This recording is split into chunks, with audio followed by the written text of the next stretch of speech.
ఆ రోజుల్లో ఒక పెద్ద తుఫాన్ ఒకటి వచ్చింది. ఆ తుఫాన్లో నేను కట్టుకున్న చిన్న ప్రార్థన మందిరం కూడా పడిపోయింది. నిల్చున్నానికి నీడలేదు, కట్టుకున్నానికి బట్టలు లేవు, అంతా చెల్లాచెదరైపోయింది. ఏం చేయాలో అర్థం కాల.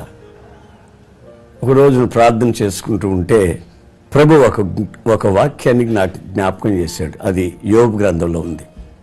దాన్ని అలాగే ట్యూన్ చేసి ఒక పాటగా రాసుకోవడం జరిగింది. నేను వెళ్ళే మార్గము